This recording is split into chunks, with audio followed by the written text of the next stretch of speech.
Abel, I'm glad to have you on here. I've been looking forward to this conversation since you and I connected in Charlotte just a few weeks back. And I want to start off things, just for anyone tuning in. Why is the conversation we're having now today about wound care specifically? Why is it more important now than ever? Man, it's more important now than ever because we're discovering that the body is intended to heal itself, and we are in a innovative time of technology and science and different things of that nature, and we have the opportunity now more than ever to preserve life, save life, extend life, provide that sense of hope to our patients and their families.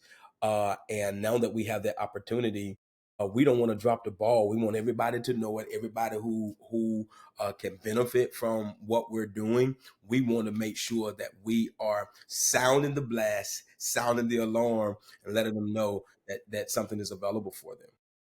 Yeah, that's amazing. And just for context, Abel Sutton, you're the RBDM, Yeah, correct? for Yeah, North, right? in so with Rebirth Advanced Healing for all of North Carolina.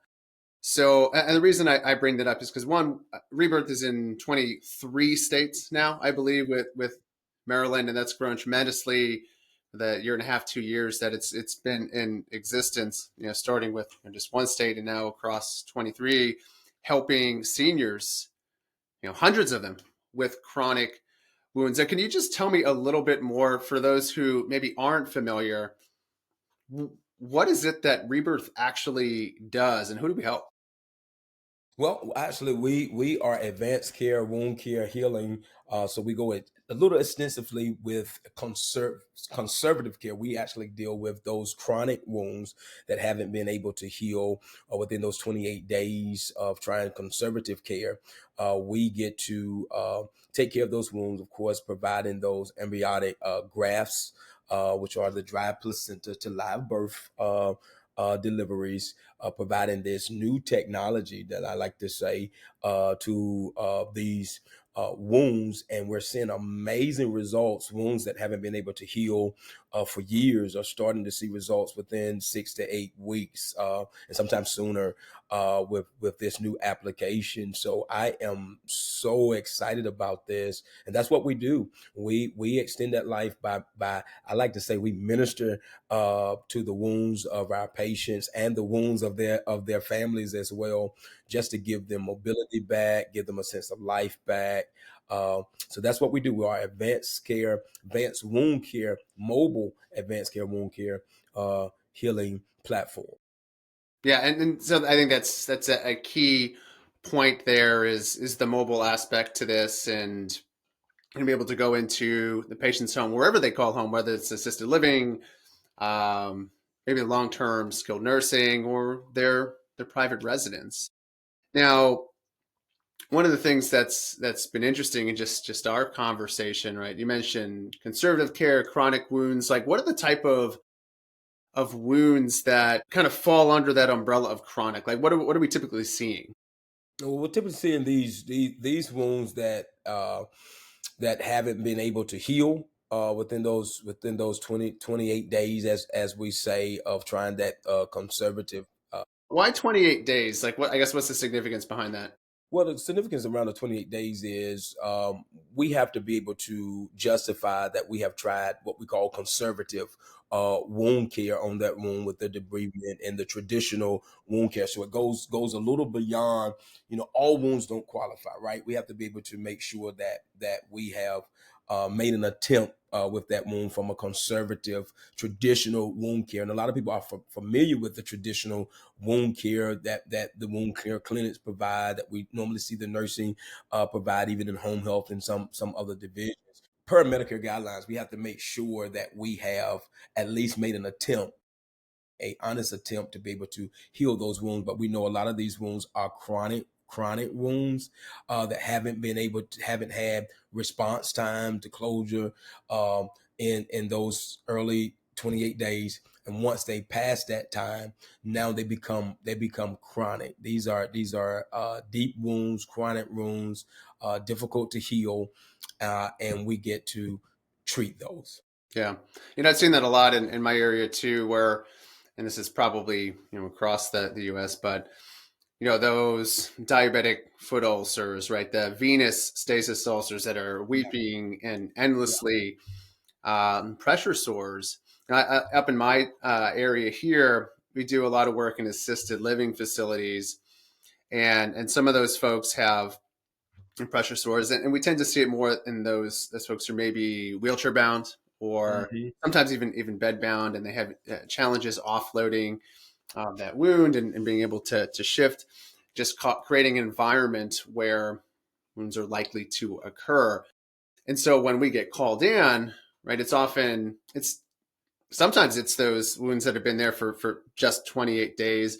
But in my mind, we've also seen the ones that have been there for 3 months, six yeah, months, 12 months, yeah, 2 years, yeah, right? And the list goes on. And then home health or wherever they are, they call us in and they say, well, can you help with this? Their expectations maybe aren't that high. And then we go and heal that wound in 6 weeks, 8 weeks, and everyone's minds are blown. Like, yeah, how'd you yeah, do that? This wound has yeah, been here for 2 years. yeah, And I think that's just an important message to be able to share, because almost inevitably it comes down to one word for me. Everyone I talk to, and it comes down to the word of hope, hope, I think. yeah, And to be able to provide that, some element of hope again for these folks that have been struggling yeah, and frustrated with yeah, just absolutely. the process. And that's so important, TJ. And I'll say this, and I come back to hope, because you was talking about the success that you all have had even in assisted living facilities, and we know those facilities aren't designed typically to take care of chronic patients or patients who have significant challenges. A lot of times they get pulled over into the skilled nursing facilities. So we actually have become a partner big time in the assisted living, because we're able to treat those patients quickly and to allow those patients to age in place, to stay in the place that they have home, because that they call home, because we know that once you move, especially the age population, and they might be experiencing some other things like dementia, different things, moving them around out of the place that they call home, their familiar environment, can actually accelerate the detriment of their care, because they're in a different environment. Keeping that consistency, that continuity is important for their holistic care, right? And speaking of holistic care, I spent 17 years of my career in the hospice sector. And one of the things, and I am an advocate for hospice when the need is there. I've had a chance to walk with thousands of families and coach them through probably the most difficult times of their lives, to get them to come to go through the grief process, to acceptance, to understanding where we are, to understanding the difference between quality and quantity of life, uh, and that balance. So I was, in a sense, hospice in a sense does provide a sense of hope of accepting what is happening, right? Uh, however, the thing that really drew me here, drew me to Rebirth, drew me to what we do here, is I get to have the best of both worlds, where now it is not just coaching them for quality over quantity. We get to have both. We get to have quality of life, as well as the opportunity to provide hope to extend that life. So many of our patients, we a lot of times, if we can close those wounds, they can preserve their limbs, stop them from becoming septic. So there's the quality, there's the comfort, they get the mobility back. You just name it. The benefits are endless of how we provide that sense of hope, not just to them, but to their loved ones as well, to really see them rebound, to really see them get their mobility back, and that sense of hope comes back again. So So it's the best of both worlds. And it was hard for me, TJ, to leave hospice or to no longer be on the front line of hospice. I've always been a hospice advocate where the need is there. Uh, but talking to Dr. Mason and talking to several of my colleagues here, and really, because sometimes things are just hard to believe, and the results that we are seeing are so astonishing. Sometimes they're hard to believe. Is this really a reality? Where has this been It's like, all no, this this has to be a one-off, right? This can't be the time? norm. But then it Yeah, happens again, and then it yeah, happens again, and you're and like, I okay, get it. maybe, Yeah, maybe this, maybe we can have this kind of success rate. And yeah, it's been yeah, so interesting for me too. I went through a similar process mentally because when I first came on, it was completely new to me as well. And it's like, well, I'm going to give it a shot. It seems like it would be great. And then you get that first patient. You're like, okay, seems like this went pretty well. Let's see what happens again. yeah. And sure enough, in more cases than not, I get texts from my provider, Matt, all the time. He's like, man, we're on a roll of healing. We're on a roll of healing. And I love it I because, I mean, love he's a fantastic provider. I mean, he does a really good job. So all credit to Matt Weaver. I will say that. Um, this is true healthcare. It's not just sick care, right? It's not just medication. It is really an answer. It is really an answer to healthcare, and provides that true sense of hope. And it's hope realized. Sometimes hope can get stalled out, and we're not getting the results. But this is hope realized, that we're really starting to see the results that we anticipated from the beginning of that application. well, one of the things that I'm, I guess, a studier of is the specific language that people use. And a word, I wrote it down on my paper here. It's a word that you've said maybe 4 or 5 times, which is interesting because it's not common in our conversation, even before we started recording. And the word was coach. Coach families through X and Y and Z. And you mentioned it with hospice. You mentioned it with what we're doing here at Rebirth. And it brought a thought into my mind. It's more out of curiosity, but I do think it will provide some value for people who might be listening to Mm-hmm. this. So my question to you is, who is Abel Sutton, the person, and why is the work that you're doing so important to you? Because that passion just comes out of you. I feel it, and I'm sure anyone listening to this will feel that. But I really am curious to know more about you, the individual. Well, I will tell you that I am a native of North Carolina. I am the eighth child of 10. I have 10 actually, brothers and sisters. One is deceased. I'm the eighth, so I'm one of the babies. But for some reason, even with being one of the babies in my family, somehow I have always been, even for years, one of the leaders.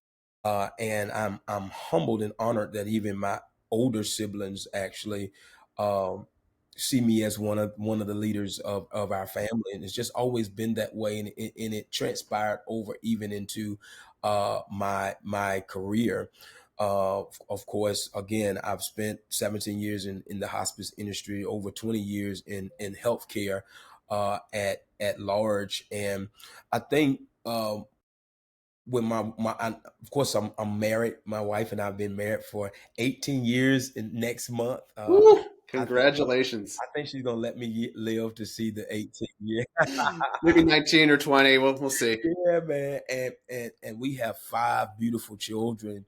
And I really take seriously, and I think it's just been a part of my character. I really take seriously being a husband and being a father as well, and guiding them and leading them, and really being intentional about seeing them develop. And I think uh those are traits that are transferable in every dimension of our lives. And just as I'm intentional about being a husband, intentional about being a father, I also want to be intentional about my career and my work and anybody that we serve. That's what it's all about. And I have this philosophy, TJ. I believe that we can make it through anything in life if we don't have to journey it alone. Two are better than one, that we are better together, right? I So love that. so when you talk about coaching, now I didn't play a lot of sports. I had seven brothers. All of my brothers played a lot of sports, but me, right? They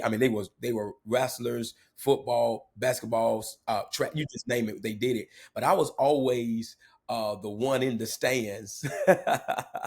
I was the one in the stands who was cheering them on, motivating them, telling them they can do it, and pushing them. For some reason, I've always been in that cheerleader corner, and I'll never forget when my wife were having our first child, my namesake Abel. There was a nurse, a midwife by the name of Arlene. We'll never forget her. My wife started to push the baby, and she started to cry and get weak. And Arlene came in that room like a military sergeant, man, and said, "Oh, nope, too late for all of that. Open up, let's push. We got to get this. So, stop all that. Let's go, let's go." And we Yep. never forgot Arlene to this day, because she, in that last moment where my wife was about to give up, she came in and coached her through. And every time I think about coaching, every time I think about coming alongside someone, I think about Arlene. Is that all of us need midwives? All of us need someone to help us push to that next level. All of us need someone to give us the confidence that we're able to do it. And that's why I always talk about coaching. All of us need someone at the difficult times of our lives to bring understanding, bring clarity, to hold our hand, to hold us accountable, and Yes. to really accelerate us to that next place. So I'm grateful for Arlene. Arlene will ever be a staple in our lives.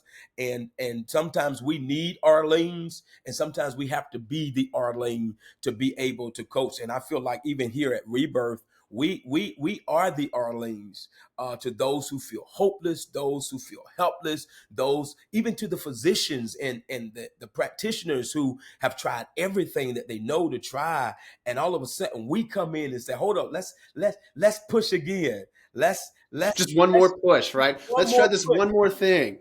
Listen." And we're going to produce, and we're going to bring something beautiful to a situation that we thought all hope was lost. Man, there was so much in there that just kind of struck me to my core, like resonated very deeply. Again, I like to take some notes, write things down. Like one of the words was leadership, Yeah, intentionality, yeah, right? And we can go out and do anything, right, with our careers, and yet we're both here at the same place, yeah, same time. You've been yeah. in healthcare for 20 years, right? I've been there maybe what, 12 now, yeah, 13 years. Go back fast, doesn't it? I know. Well, I don't. It can't be true because I'm pretty sure I'm only 28, even though, not really, but in my mind. And so there's just the math doesn't work. That's right. Um, but I want to talk about two things. So one, let's hit on intentionality, because I think it's going to play into some of the successes that you've had in the state of North Carolina. We're going to hit on those.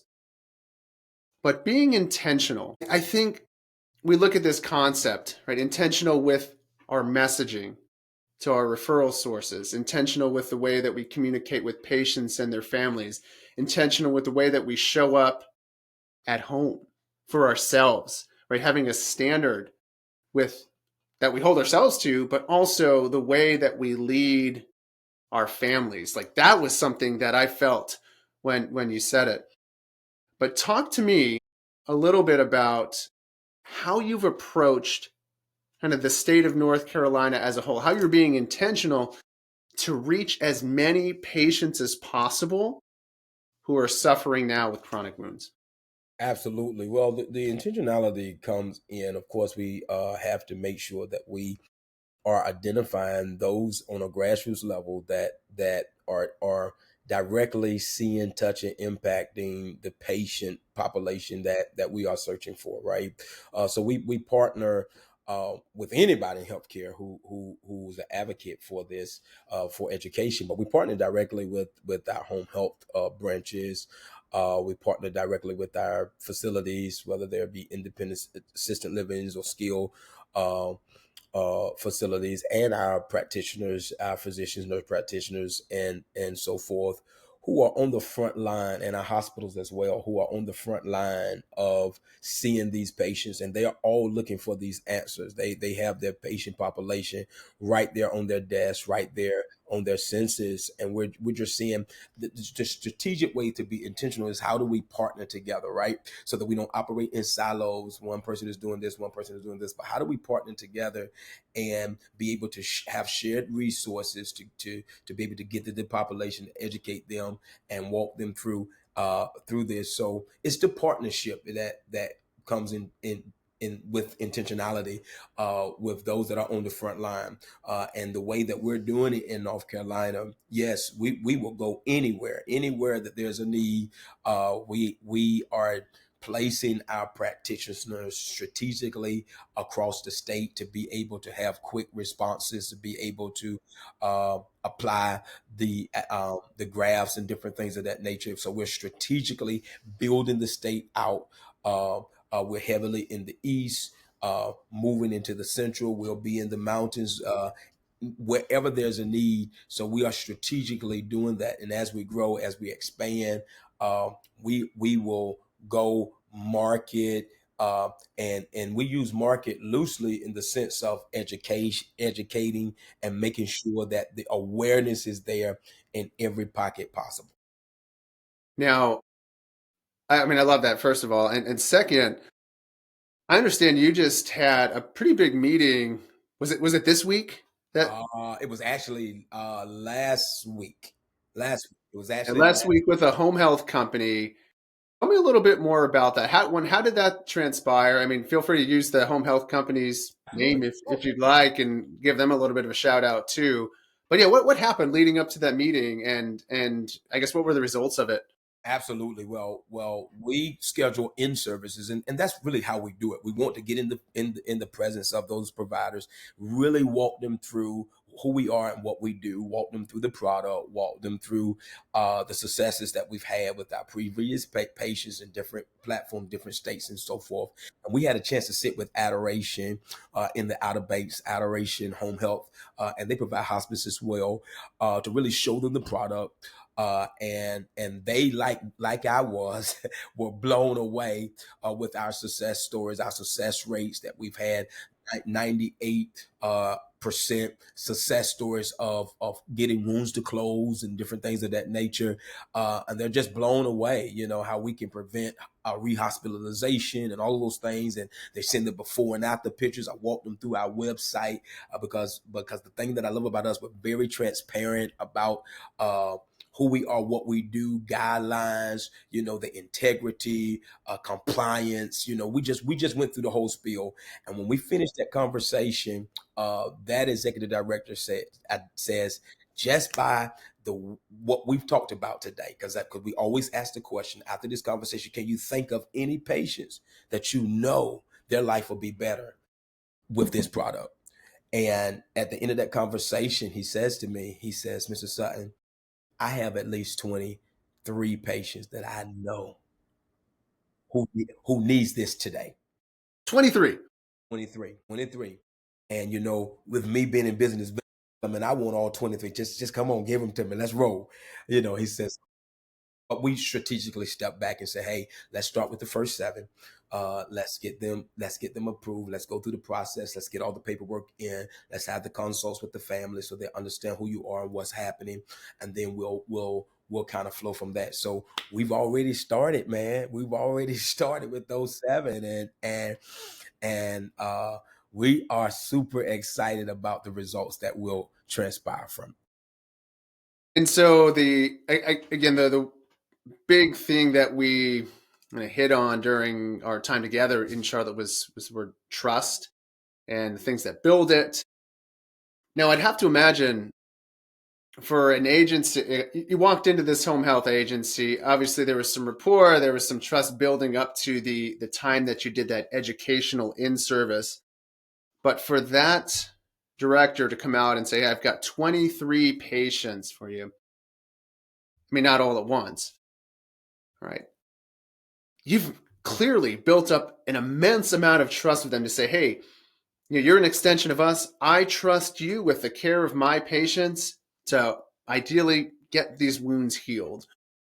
In your mind, what do you think led to that? Or what are the things that transpired for you to be able to create such that trust and understanding that they're willing to say, hey, I want you to work with all these patients of ours? Yeah, I think it's a layer of things. Of course, because I have a hospice and home health background, I understood their need and their lingo. One, that's one layer of it, because this has been an ongoing conversation. I've been there several times, just kind of introducing myself. They don't know me personally, but introducing myself and the company and the product, and then when we had a chance to actually sit down, I also brought our RCM, which is our regional clinical manager, who's a nurse practitioner, and of course she's been a part of wound care for many years. So I was able to leverage even our clinical leadership and clinical expertise with what we're showing from our pictures and our before and after and our success stories and everything, and really just sit down and allow them to process, give them opportunity to ask questions, give them being very transparent, answering their questions, not over promising, but really pacing this out well. So we were able. We're not selling cars or selling homes or anything of that nature. We are taking care of the sick, right? So there's a different level of approach that we do that. And we have to be patient with our providers. We have to be patient with our families and the patients, and the ability to be able to communicate that was able to provide a sense of level of trust for them, knowing that we've been here before. We all want the same thing, understanding what their mission is and what their goals are for successful clinical outcomes, and being able to parallel what we can do as a piece of the puzzle. They have so much going on that they're trying to take care of their patients, and we're just that additional piece. We're that missing piece. We lock that piece in. Now we got a full picture. So to be able to communicate that um, was likely one of the things that helped develop that sense of trust with them. And I think you said something really important, which is the regional clinical manager came to that meeting. And I mean, there's quite a few other mobile wound care practices up here in Northern Virginia. Depending on what market, I know Florida, there's probably about 60 of them. But the thing that I've noticed as well up here is how much that trust is built when we actually bring our provider, that nurse practitioner, that PA, to come out and talk directly with their clinicians, with their director of nursing, answer those very specific questions. And even though I'm a PT by background, I have some wound care experience, not to the level that our providers do. And they're the ones out there every day, treating these wounds, applying the grafts. So for them to be able to answer those questions directly, for them to say, hey, here's my cell phone. I want to talk to you. I'm going to be communicating with you throughout this process. I think is just huge, because I think at the end of the day, if our referral partners understand that or believe that we care about their patients just as much as they do, or more, and we're willing to actually collaborate with them, if we're willing to coordinate care, be a part of that, and not just go out, operate in the silo, apply a graft, and get out, and no one knows what's happening. To me, that just builds so much more value, so much more trust, where they're likely to continue working with us on an ongoing basis. And who does that benefit? Well, that benefits the patients, because we know that if we can get out there and apply these grafts and we can provide comprehensive, more advanced wound care, that they're going to get better outcomes. But we're not going to get better outcomes if we can't actually get to these patients. In order to get to these patients, yeah, some of them will raise their hand and say and do their research and find us directly.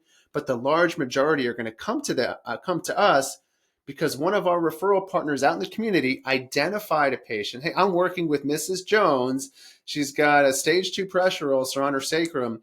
We've been treating this thing for 6 months. Can you come in and help? Well, Miss Jones will be happy to have us in more cases than not, because somebody she already trusted and is already working with her said, hey, you should give this a shot. So I think it's a big responsibility that you and I and really everyone on the, I hate to call it like the sales force, that's what we are, but we're out there, educating our referral sources on the things that we can do and establishing true partnerships, because when we do that, the patients win. Yeah, when you can have something great, TJ, and if you're the only one that knows about it, it is like winking in the dark. It's a popular saying on our local radio station. Said, "You know you're doing it, but nobody else does." So it's our job to be advocates, to really, as I said earlier, sound the alarm, make sure everybody who is involved with these patients are aware of what's. You can have an inheritance in it, but if you aren't aware of it, the government says there's so many tax dollars that are owed to citizens that just sit in the reserves because people never apply for them, they never file for them, or they don't even know that they belong to them, right?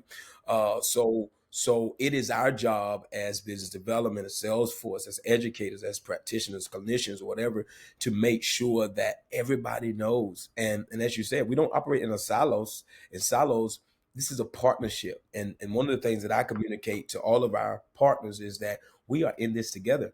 These aren't your patients or mine. These are our patients. That's why communication is so important. That's why coordination is so important, and making sure that you're aware in real time of where we are and what's happening and the updates, and making sure that we connect our clinicians with your clinicians and they know each other. And it should be so seamless that the patients think that we're part of the same organization, because we are working so well together, working, and there will be conflicts or challenges. I'll say that's a part of life, but I say it's not what happens; it's how you handle it. And when a challenge comes, when we run into something that's a nuance to what we're accustomed to, our thought pattern together, uh, filling in those missing links, create such a healthy solution that everybody wins. And now we're better. Now, if we approach this again the next time, we already know what worked, what didn't work, how to respond to it, and who wins, that patient and the community as at large. Because if we have healthy people within our community, we have a healthy community. And that's body, mind, soul, and spirit. That's the whole makeup of man. When we have healthy individuals, the whole community wins. That's such a good perspective. I'm glad that you brought that up. And I look at you, I look at the work that you're doing, the way that you approach this, even what she had mentioned earlier in our conversation, and the thing that comes to mind is just I see leadership. I see a leader in you. Now, how does the term, I guess, leadership as a whole, how does that play into your approach, or what you do there in North Carolina with your team, with your referral sources, with your Yeah. patients? Well, John Maxwell says everything rises and falls off leadership. Everything rises and falls off leadership. And leadership is not control. Leadership is influence. It's the ability to stand in the front and set a standard, set a goal, set a vision, set a mission, and to be so passionate about it, and to be so clear about who you are, what you're trying to accomplish, and where you're going, that you have such an impact. Now, I know we live in the age of influencers from a social media platform, but true leaders have always been influencers, even without a video camera, right? But with a voice and with an example. And that's how we're doing it. We are setting the pattern early as leaders here in the state. And I love it because I get to be a pioneer here in North Carolina, opening up this state, launching this state, of course, using the model that's worked so well in so many other states, but being a pioneer in my backyard, I'm a North Carolinian, by blood. It's in me, man. So to be able to bring such quality to my state, my home, my family, my community, and to be able to lead that charge, and pioneer it in this great soil of North Carolina, man. That's such a humbling, honoring experience. I don't think, and I got to do that. I was talking to a colleague of mine that we worked together for several years, and that's what we did 17 years ago. Because even in hospice care, what you see now for hospice, that wasn't the mindset 17 years ago. It has evolved. It has evolved tremendously. One of the physicians who became later on one of my medical directors, when I first approached him about hospice, he said, "I don't want anything to do with that." He says, "I went to school to keep everybody alive." So just the philosophy has changed, but it changed because we were able to be pioneers on the front line, to coach, to lead the way, to what that goal was. So when I think about leadership, man, that's what I'm thinking about. I'm thinking about being that standard, being that model, being clear about the message, modeling that message and that vision, having that influence, that impact on the people around you, so they move in the same direction that you're moving in. Man, I feel like we could sit here and just chat for 10 hours and Yeah. neither of us would get bored. But yeah, that topic of leadership and how you approach that, you hit on a very important word, which was influence, Yeah. right? And what is leadership? Leadership is influence, right? We're both big John Maxwell fans, it appears.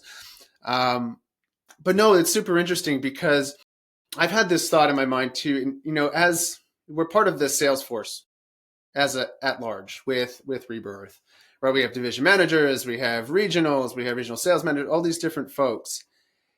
And I was toying around with this idea of, well, how did we differentiate between like a salesperson and a leader? Like, what if we were all able to take that same mindset as Abel Sutton here and go from salesperson, division manager to leader? Because a leader is somebody that has influence. A leader is somebody through that influence can choose to create a very large and positive impact. And it's interesting because I think you can see it at every level. You have kids, I have kids. I have two kids right now. They're 6 and 8, almost 7 and 9 now. And my daughter plays competitive soccer. She's 8 years old. And I asked her the other day, I was like, who on your team, do you think like is a leader, right? That shows leadership. She's 8 years old, right? What do they know about leadership? And like, there's one girl in my mind that I'm like, she's the leader of the team. It's pretty obvious. And so she was like, oh, it's this person. It's Liv. And I was like, why? Why do you feel that way? And she's like, I don't know. So, okay, let me make it a little bit easier for you. I'm going to give you some like binary questions. And I'm like, is she the loudest on the field? She's like, no. It's actually, pretty quiet. I mean, she speaks up, she's vocal, but she's not like the person screaming. Yeah. Like, okay, right. So leadership is it always the person who's speaking the most or is the loudest? No, not necessarily. Sometimes, but not necessarily. It's like, is a leader somebody that you can trust? Yes or no? He's like, yeah, somebody you can trust. Is a leader somebody who shows up consistently or is not very consistent? She's like, somebody who shows up consistent. We actually did have this conversation, by the way. I'm not making this up. We talked about it on the way to one of her practices. Too much detail, man. I already knew that. Yeah, and then I was like, is a leader somebody who works really hard and kind of like demonstrates by example, or somebody who kind of slacks off or goofs off? Like somebody who works hard. And it's like, is a leader, if she says something, pretty much everyone on the team is going to listen. Like, yeah. All right. So we just went through this little exercise, and it's funny because kids know, right? They can see it. We can see it. And there's just these important principles, these things that I think when we're talking about leadership, the very first person we have to be able to lead is ourselves. If we can't show up and lead ourselves, right, it's almost impossible to lead an effective level or create any sort of significant impact the way that maybe you and I would want to. And what that means is holding ourselves accountable, holding ourselves to a specific standard, right? And the way that we show up for ourselves, for our family, like, are we taking care of our bodies, our minds? Are we following through on the things that we said we're going to do, right? There's this level of consistency and actually honoring our word. Our word is our law. Like, if we can do that, right, great. We have the moral authority now. We have the ability to hold others accountable to the things that they say they're going to do. And so it comes out of us that way. And the reason I bring this up is because I think we have a unique opportunity within our territories to shift our mindset from salesperson to leader. And if we can do that, we can show up for ourselves as a leader. We can show up in our communities as leaders with our referral sources, our physicians, for our patients, and create a significant level of impact through that mechanism. So it's super important to me. And I can hear just from our conversation that you have a very similar approach. Absolutely. I think one of the very misfortunate things is we've associated leadership with the position or title. So sometimes we forfeit our responsibility to leadership if we don't have a title. And I'm actually in the process of writing a book. I'm on the last chapter, man, and the name of the book is "I'm Not Just a Just" or "Not Just a Just." And I'll tell you where that came from, TJ. Um, I was mentoring a young man, and we just started out our first conversation just talking about, what his career path, what does he do, and he told me, he said, "Well, I'm just an Uber driver," and I cringed up, and I It's like felt it through your yeah. skin, right? I told him, I said, listen, man, and at the time I was traveling extensively for work. I mean, like in a plane every week, in an Uber every week. So I said, listen, hold on 1 second. I said, I want you to reintroduce yourself, but this time I want you to take the just out because the just diminishes the importance of your role. And I told him, I said, if you're not on time, if you don't have the right atmosphere, if you don't make the right turn, I said, whoever gets in that car, their whole day could be turned upside down, or it can be turned upside right. Who knows who got in your car was thinking about committing suicide, and just by being in your presence and your kind word or the aroma that you created in that car changed their lives, gave them a whole different mindset. I said, so it may not be the career that you desire or where you end up, but don't diminish it because it's so important. You're not just you're an Uber driver, and your role and to make the world function is just as significant as the person sitting in the back of this car.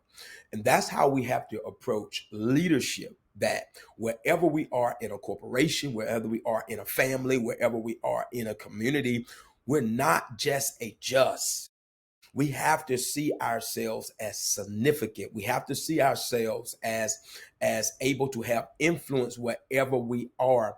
That's how that's how I'm able to build relationships even in facilities, because I don't just go to the executive director who I think has the title and the position. When I walk in, I'm talking to everybody. I don't care if you're wiping the walls down, if you're changing beds or whatever, or you're feeding, whatever. All of it is significant for this operation to work. You know what I'm saying? All of it is significant for this operation to work. And until we value who we are, where we are, we can never get the most out of it, and we can never go where we're supposed to go. So it is a book that is teaching not just corporations, but corporations as well, but corporations, churches, families, and everybody. How do we value? I even learned it with my children, man. My children used, and they still do, they cry about little things, and I had to be corrected because I used to tell them it's not that important. Why are you crying about a broken pencil? But to them, it's their world.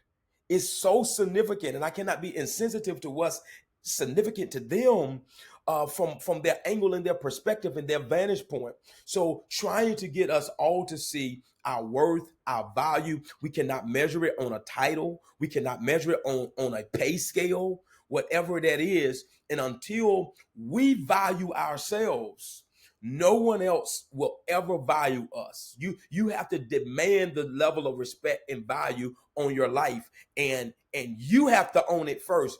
And once you own it, you become that leader, because you are a leader of one. If I don't lead anything else, I'm gonna lead me, because I'm first responsible for me. And the truth of the matter is, if you lead you well, it's contagious.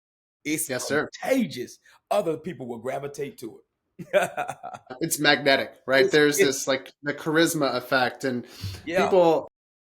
It's so funny because I think that people tend to live out who they believe they are, Oh yeah, for sure. right, through their identity, Yeah. right? And so they attach label, or people sometimes attach labels to themselves when they're younger or at any point in their life. They say, "Oh, I'm an introvert. I can't do that. I can't speak to people." Or, "No, I'm not a leader. I'm just like a little just right. I'm just a worker bee, and I'm just here to do my job and go home, or whatever it might be." But the fact of the matter is, all of those things, they're all just stories we tell ourselves. They're coping mechanisms, man. Shy is a lie. I say that a lot. Shy is a lie. We're not introverts. That's a disposition that we have accepted. Yes, we all want time to ourselves. We all need that time to retreat, to recover. I get all of that. We all have uh, uh, a capacity meter of being in public, and we need to retreat and recharge a battery. I get all of that, but and, without going too far off the beaten path here, is that There is no off the beaten path okay, here. okay, okay. I use this thing all the time, and this is a part of the book. Is our fingerprints are a unique reminder that we are created out of the billions of people in the earth. I think it's about 8 billion people in the earth currently. That doesn't even include the ones that's passed on. Right? There's never been two people, TJ, with the same fingerprints. Never been. Even twins who have similar DNA have different fingerprints. So don't rob a bank. They sophisticated now. They're not going inside like they used to. Some do, but Rob a don't rob a bank. don't rob Today's a bank. lesson: don't rob a bank. Don't rob a bank. But if you're gonna do it, definitely don't do it without gloves, because you're gonna leave your identification behind. Don't change wounds without sterile gloves. Also, don't rob a Love bank. it.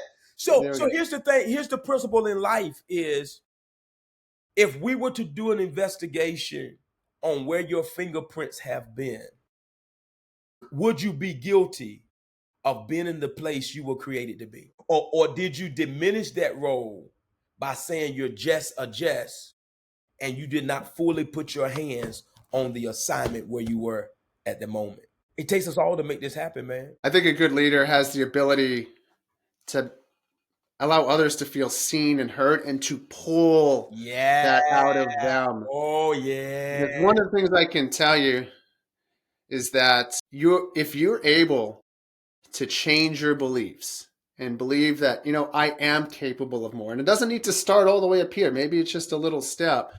It can dramatically change the trajectory of your life. I'll give you an example. When I tell people in our company that in high school I was one of the most shy kids you've ever met, and I kid you not, like I couldn't pick up the phone and call somebody. Like I wouldn't call to like place a pizza order.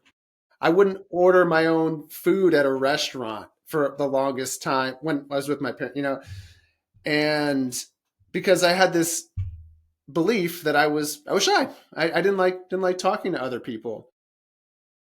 But by the time I got to college, I recognized that this is a crutch for me, that this is going to inhibit. Like I was very driven, did well in school, sports, all of those things. And I was like, I want more. Intuitively, I felt like I need to improve my communication skills and start to put myself out there. So back in 2015, I mean, I had already been out of college at this time, but I had set this goal for myself that someday I'm going to speak on stage because I knew it was the craziest goal for me to have. Because I was like, well, going from somebody who couldn't pick up the phone and order a pizza when people still did that, we didn't have online back then, to standing in front of maybe thousands of people and Overcoming that delivering fear. some sort of speech. Now, I haven't gotten there yet, but I've taken significant steps toward that. And I look back and say, like, I don't even recognize that person. And so I say that to illustrate that it's possible, but only because I believed that those labels I gave myself were not true. Yeah. Yeah, yeah, yeah. And you have to confront those. You have to combat those. Those are labels and fears, coping mechanisms. Uh, and so many people, TJ, never make it out of that shell unless someone comes and pulls them out to show them their potential, show them their capability, and to challenge them to do something beyond what they've accepted about themselves.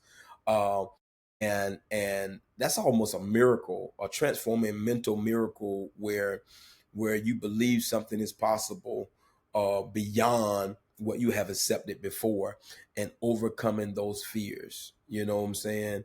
And that's what that is. That's what that is. Overcoming the fear.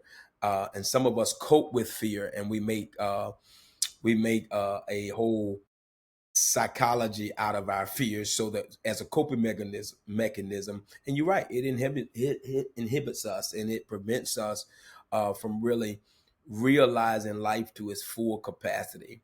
uh, but somebody's gonna be watching this, and they're gonna come out of that shell, man. They're gonna really see that, you know what, maybe I haven't really delved into all of who I am and all of my potential, and maybe I've settled in a wound, and I'm just gonna lay here until I die. But now hope comes. Say, listen, I heard TJ's story. I heard about how unique I am, and now here's the beautiful thing. Let me make a connection here.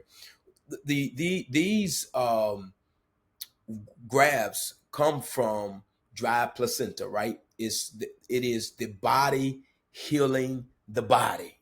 That's what it is. It's the body healing the body, and uh, that's how we come out of our shell. That's how we heal deep wounds. Sometimes is to surround ourselves with other individuals who can challenge us, encourage us, lead us, pull us out, where we are helpers of one another, and we are helping each other to heal and to recover. And what greater hope that we have. That's why we have to be careful with what we say and how we handle one another, because our words have life, and our leadership has such an influence and an impact. And leadership can go either way. It can be detrimental, still leadership. It can be liberating, and we will hope that we will have such a healthy leadership that we will liberate, that we will provide that sense of security, that freedom, and motivation, that it will encourage boldness, courageousness, and freedom. No, I love that, and the connection between the graphs and providing hope again. I've talked about this with some of our other with some of our clinicians, providers, some of our other sales team as well. Is the fact that so many of these folks that we're treating who have chronic wounds, it's been there for a year, it's been there for 2 years. Maybe they don't. It's likely they don't have hope that this thing will ever heal, and so just as important as these grafts are in aiding in the allowing the body to heal itself, I think what's even more important is somebody taking agency, ownership over their own healing process, and recognizing that there are things that they can do as well to put themselves in a position, in a higher position, to heal also. And part of that is, like you mentioned, like relationships. It's funny how much good relationships impact our health. But things like simple nutrition things that they can be doing, some basic exercise. And the challenge I see is rarely not knowing exactly what to do. It's sometimes it is, but it's more so the fact that people tend to get very set in their ways and they bought, oh, this is just how I am now.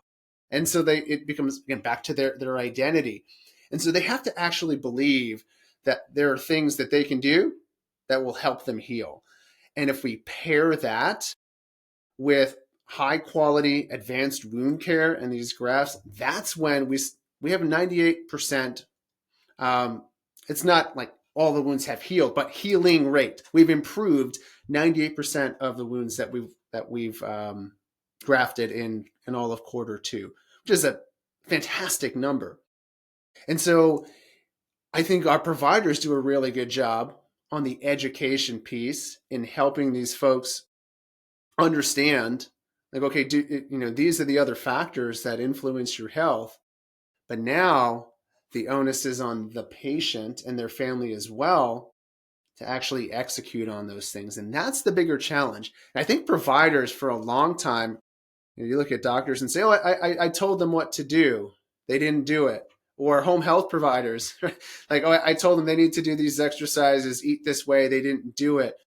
But and then it's like, oh, no longer my responsibility. The patient didn't follow through.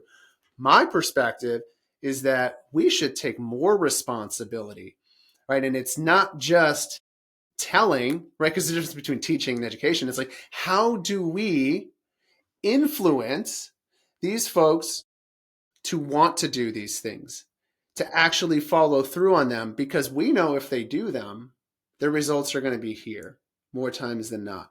So we've got to take that responsibility and then play our part in this very small sector of wound care and applying the grafts. But when we can do that, we can have a significantly larger impact, continue to improve our healing rate, the quality of life improves. And you said it best earlier about a healthy community, right? And just piggybacking on that. So I think it's our job, we're on the front lines of this, but our providers as well, to take that responsibility, because with leadership comes responsibility. Absolutely. And so if we're willing to accept that, I think we stand a much greater chance at creating real change. Absolutely. You said it, man. It's a holistic approach. It's a holistic approach from everybody, taking that leadership responsibility role. And again, it is responding to challenges when we have a patient who isn't following that plan of care and not taking that advice. How do we pivot? How do we work together? How do we use resources, people resources, or whatever, to be able to influence and impact this holistic approach? Because we all, as individuals, have to take ownership for it. And from a holistic perspective, we have greater results. It is not one size fits all. It's custom plans of care. It is not one approach that's going to solve everything. It is everything working in conjunction and unison to bring about the greater end.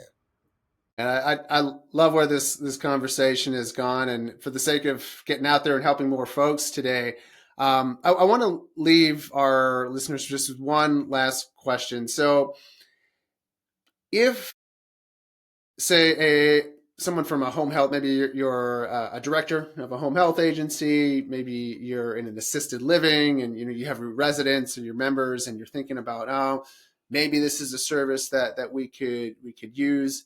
Like, what would be the thing that you'd leave our listeners with today, just regarding our advanced wound care and kind of the next steps from here?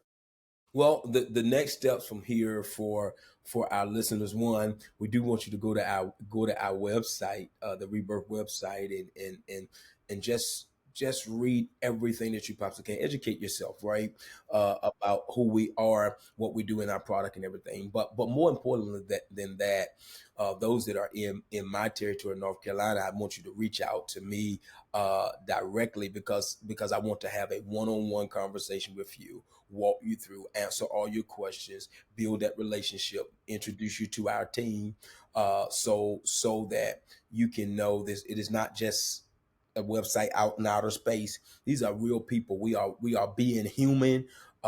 We want to build partnership, build relationship, and come into covenant with you, with your patients and your community, your facility, your resident, and whatever that terminology is, whatever that setting is.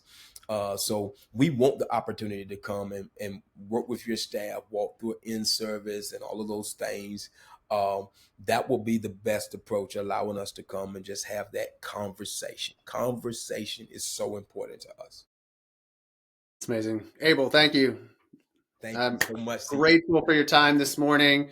Hope you have a fantastic rest of the day. And again, if you are in Abel's territory in North Carolina, contact him directly on LinkedIn, on email, wherever you can find him so that you can have those conversations. And again, thank you, sir. Absolutely. Thank you so much, TJ. I've been honored to be a part of your platform.